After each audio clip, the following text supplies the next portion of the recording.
Just saw you a second ago. We're back with the Lemonade War, Chapter 12. Chapter 12, Waiting Period.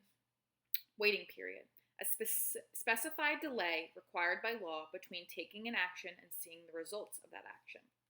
Jessie wanted to have fun. She really did. But it seemed like the more she tried, the less she had. First, the drive to the beach took 2.5 hours because of traffic. Jessie felt the car lurching. Forward stop, forward stop. Memo to myself, said Mr. Moriarty. Never go to the beach on the Sunday of Labor Day weekend, especially when there's been a heat wave for more than a week.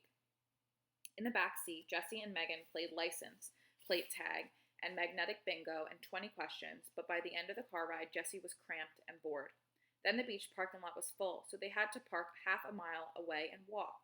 Then the beach was so crowded that they could hardly find a spot for their blanket. Then Megan said the water was too cold, and she just wanted to go in up to her ankles. She kept squealing and running backwards every time the gentle ripple of a wave came to her. What fun was that? Sure, the water was cold. It was the North Shore. It was supposed to be cold. That's why it felt so good on a hot day like this. When Jessie and Evan went to the beach, they would boogie board and body surf and skimboard and throw a screaming scrunch ball back and forth the whole time. They loved to stay in the water until their lips turned blue and they couldn't stop shaking. Then they'd roast themselves like weenies on their towel until they were hot and sweaty again, and then they'd go right back in. Now that was fun at the beach.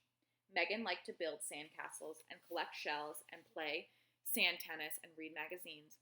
That's all fine, thought Jessie, but not going in the water, that's crazy. The ride home was itchy and hot.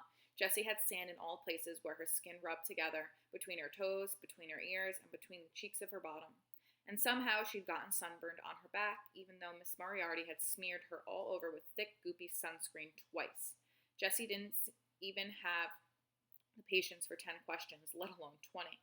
But Megan didn't get that Jessie didn't feel like talking. She kept trying to get her to take a quiz in a teen magazine. If Evan had been there, he would have kept quiet, or maybe hummed a little. Jessie liked it when Evan hummed. As they turned onto Damon Road, Megan asked, "Are you feeling sick?"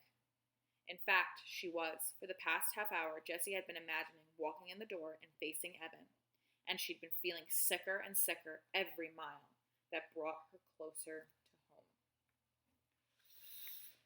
This is not good. I don't know what's going to happen, but it's not going to be good.